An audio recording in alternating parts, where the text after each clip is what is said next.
Pemirsa, Anda kembali menyaksikan Kominfo Newsroom.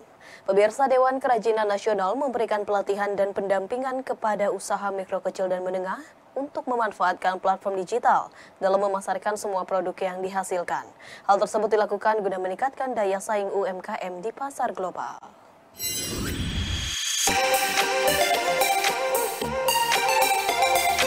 Dewan Kerajinan Nasional atau Dekranas terus berupaya mendorong usaha mikro kecil menengah KRIA untuk bersaing di pasar global. Salah satu upaya yang dilakukan adalah dengan memberikan edukasi dan pendampingan kepada perajin untuk memanfaatkan platform digital seperti e-commerce. Ketua Panitia KRIA Nusa Sri Suparni Bahlil Hadalia mengatakan, platform digital dapat memberikan peluang sekaligus tantangan bagi perajin UMKM KRIA. Di satu sisi dapat menjadi sarana bagi UMKM untuk memasarkan produk mereka secara lebih luas. Namun, dari sisi lain, platform digital juga menjadi peluang bagi produk-produk impor untuk masuk ke pasar Indonesia.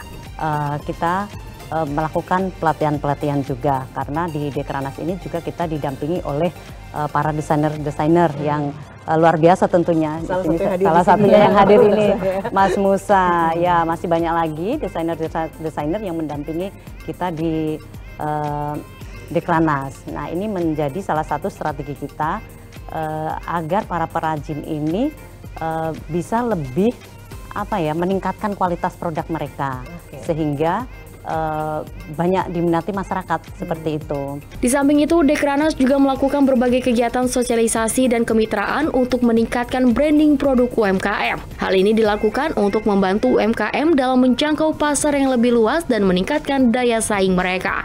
Sri menyebutkan salah satu kegiatan sosialisasi yang dilakukan oleh Dekranas adalah pameran KRIA Nusa 2023 yang akan diselenggarakan di Jakarta Convention Center pada 13 hingga 17 September mendatang. Ia juga memastikan nantinya Dekranas akan terus menggelar pertunjukan busana di pameran KRIA Nusa pada tahun-tahun mendatang, guna memperkenalkan produk-produk kerajinan tanah air kepada masyarakat luas, terutama kepada generasi mendatang. Beralih ke informasi lainnya, pemirsa, skuad Garuda Muda sukses melaju ke Piala Asia U23 tahun 2024 yang akan digelar di Qatar pada 15 April pada tahun depan. Keberhasilan ini tidak terlepas dari magis Shin Tae-yong yang telah memboyong timnas Indonesia senior dan timnas U20 untuk lolos ke putaran final Piala Asia 2024.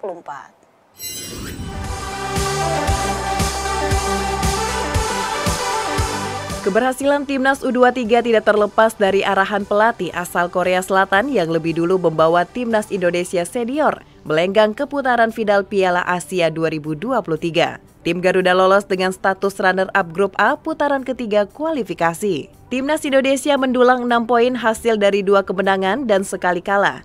Anak asuh Shin Tae-yong tersebut tertinggal 3 poin dari timnas Yordania yang melenggang ke putaran final sebagai pemuncak grup A. Setelah membawa timnas senior lolos ke putaran final Piala Asia 2023, Shin Tae-yong juga sukses mengantarkan timnas Indonesia U20 menembus Piala Asia U20 2023.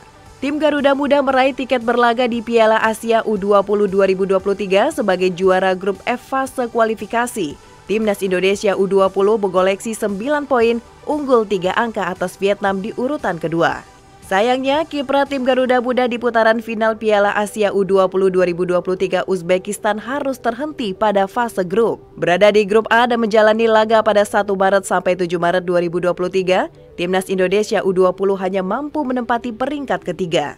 Hoki Caraka dan kawan-kawan mengoleksi 4 poin hasil dari sekali menang, 1 imbang dan menelan 1 kekalahan. Dan terbaru, timnas Indonesia U23 baru saja resmi memastikan diri tampil di Piala Asia U23 2024 setelah sukses melewati babak kualifikasi. Kemenangan 2-0 atas Turkmenistan U23 yang digelar di Stadion Manahan, Solo, Jawa Tengah. Kemenangan 2-0 atas Turkmenistan U23 membuat timnas Indonesia U23 finish sebagai juara grup K babak kualifikasi di Piala Asia U23 2024.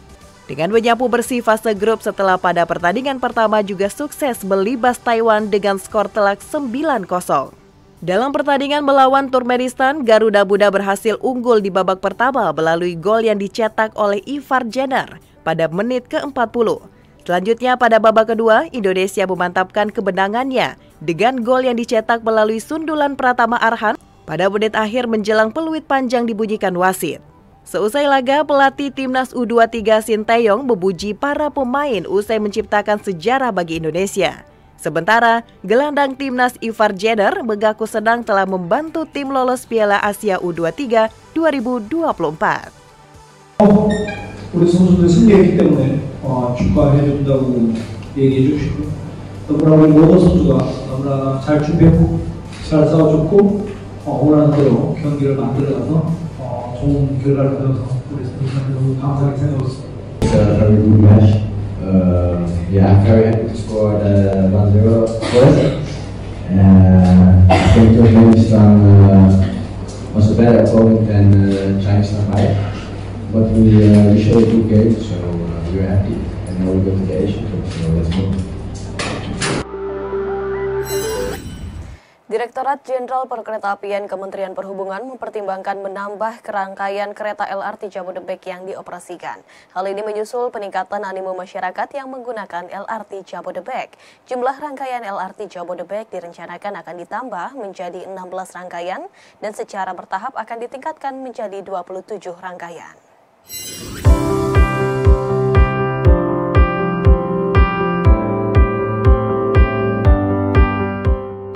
Direktorat Jenderal Perkeretaapian Kementerian Perhubungan mempertimbangkan penambahan rangkaian lintas raya terpadu Jabodebek yang dioperasikan, menyusul animo masyarakat yang tinggi menggunakan LRT Jabodebek. Sejak dioperasikan pada tanggal 28 Agustus, total penumpang yang dilayani oleh LRT Jabodebek hingga 8 September, yakni mencapai 471.847 orang. Selain animo masyarakat yang cukup tinggi, Dirjen Rizal menjelaskan jumlah rangkaian kereta memungkinkan untuk ditambah, menyusul meningkatnya capaian ketepatan waktu. DJK mencatat jumlah rangkaian LRT Jabodebek direncanakan akan ditambah menjadi 16 rangkaian, dan secara bertahap akan ditingkatkan menjadi 27 rangkaian. Sementara itu, saat ini baru 14 rangkaian yang beroperasi. Dengan penambahan jumlah rangkaian menjadi 16 rangkaian kereta, headway atau waktu tunggu antar kereta dapat ditekan menjadi 7,5 hingga 15 menit dengan waktu tempuh mencapai 50 hingga 54 menit. Jadwal operasional LRT Jabodebek juga akan dievaluasi untuk mengakomodasi masukan dari masyarakat.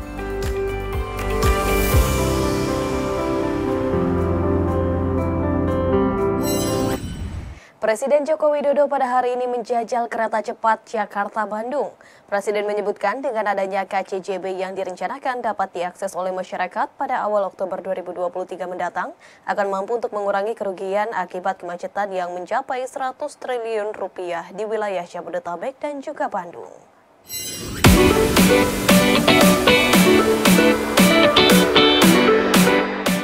Presiden Joko Widodo pada Rabu 13 September 2023 untuk pertama kalinya mencoba kereta cepat Jakarta-Bandung. Presiden menyebut merasa nyaman dan tidak merasakan guncangan ketika duduk hingga berjalan di dalam kereta cepat Jakarta-Bandung tersebut. Kereta cepat yang membawa Presiden sampai di stasiun Padalarang pada pukul 9.25 waktu Indonesia Barat. Sebelumnya Presiden berangkat dari stasiun kereta cepat Halim di Jakarta Timur sekitar pukul 9.00 waktu Indonesia Barat. Sehingga jarak waktu tempuh perjalanan dari Jakarta ke Bandung dengan kereta cepat ini memakan waktu sekitar 28 menit. Presiden menyebut masyarakat dapat menggunakan kereta cepat pada awal Oktober 2023. Namun ia menegaskan hal ini tergantung dari kesiapan dari operator kereta. Dengan beroperasinya kereta cepat ini, Presiden juga berharap ada perpindahan dari mobil pribadi ke kereta cepat, LRT, MRT, dan Transjakarta agar menghilangkan kemacetan. Di mana Presiden menekankan bahwa setiap tahunnya Indonesia harus menelan kerugian akibat kemacetan yang mencapai 100 triliun rupiah di wilayah Jabodetabek dan Bandung. Kita harapkan masyarakat bisa menggunakan kereta cepat ini nanti mulai awal Oktober. Dan kita harapkan ada perpindahan dari penggunaan mobil pribadi ke kereta cepat, ke LRT, ke MRT, ke Transjakarta, sehingga kemacetan di jalan bisa dikurangi, polusi bisa dikurangi. Arahnya ke situ, karena setiap tahun kita kehilangan karena macet di Jabodetabek dan Bandung itu sudah lebih dari 100 triliun.